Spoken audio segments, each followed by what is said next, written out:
dodamies mežā, piedzīvot, būt un tapt par cilvēkiem. Brīvā spēle. Tas ir tad, kad mēs bērnam ļaujam pašam saprast, ko viņš grib, kā viņš grib un kāpēc viņš grib.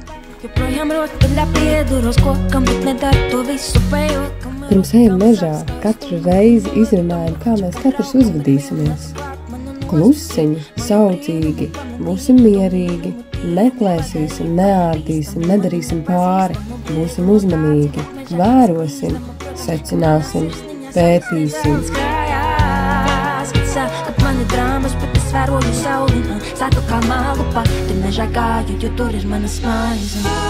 Lau, draugi! Mēs esam atnākuši uz tādu kalnu, kuru Rojā dēvē par Saules kalnu. Viņš ir diezgan augsts. Un tas, ko mēs šodien darīsim, mēs vienkārši mežā rotaļāsimies. Jūs varat darīt, ko jūs gribat. Jūs varat taisīt mājas.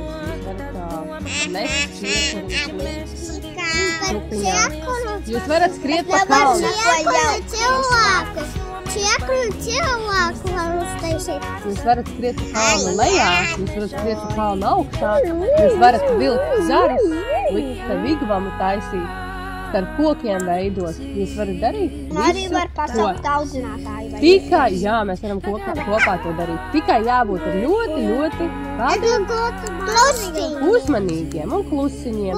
Paskaties, redzat, cik daudz šeit koku riņķi ir. Taisīsim? Jā. Nu tad aiziet uz priekšu. Velkam koku.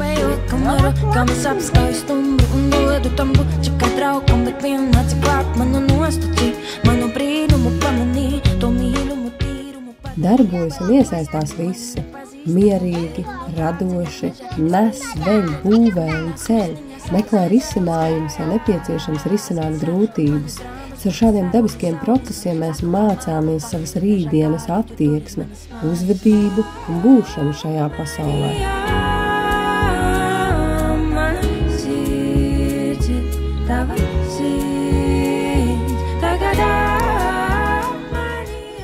Bērni paši sadala darbiņus, pienākumus, un viņiem tas tik dabiski sanāk.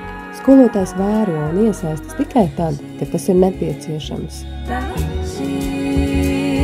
Kad es apskauju koku, mani moka tāda doma, ka mēs esam viens, ja mēs esam divas, cik mēs esam liels viens veselums, un es nesu mums itēju, okas no meža spainīja, un es dziesmās uzvaru zapīti, lai paliktu mežā uz brīdi vēl, kamēr griežas mana saula, griežas mani bīdi, krīt arī vārdi vibrācijās, un es sagaidīju, es tikai pierakstīju līdī, visums pats mani bīda, enerģija, tīdi, krīt arī tie, kuri rieda, zemē un prieda, kura saknes ir vēl necīt, Kad negribas darboties kopā, var dzīvoties nomaļus un būt pavisam nepiespiesti. Tā šeit bērni kurina iedomātu uguni un silda rokas, un fantāzijai nav robežu. Tā var būt tik dziļa, cik mēs tai ļaujamies. Kājas pēdas, caur tā mēs sajūtam planētu un tās vissmalkāko pasauli. Ļaujam bērniem plikām pēdām sajust sevi un apkārtni.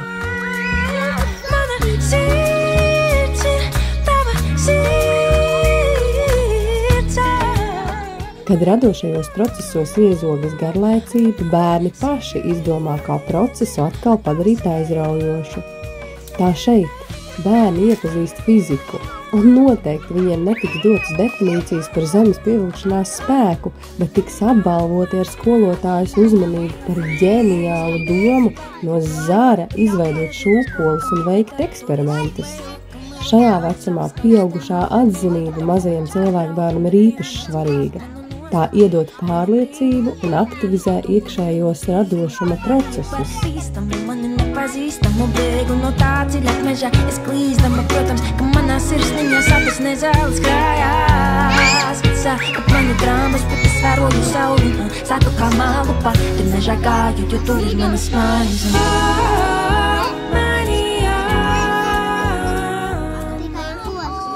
Visi paši, darbiņus sadala un virzās uz jēgpilnu rezultātu. Es tādu eksperimentu taisīšu. Kad es apskauju koku, mani moka tāda doma, ka mēs esam viens, ja mēs esam divas, cik mēs esam liels viens. Ikdienas rutīna bērniem iedod izpratni par laiku, tā veido drošības izjūtu un māca procesu kārtību. Dodamies atpakaļ uz pirmsskolas telpām, pilnībā ļaujoties bērnu ierosinātai brīvai spēlē. Te paši dzīvnieki sadarināja un visus meža taciņas stūrus un maliņas izkūleņoja. Kustība, kustēties, tas ir dzīves prieks, radošā dzīvības enerģija, kas mums ikvienam ir tik ļoti svarīga. Neapsaukt, neaizrādīt, vērot un ļauties.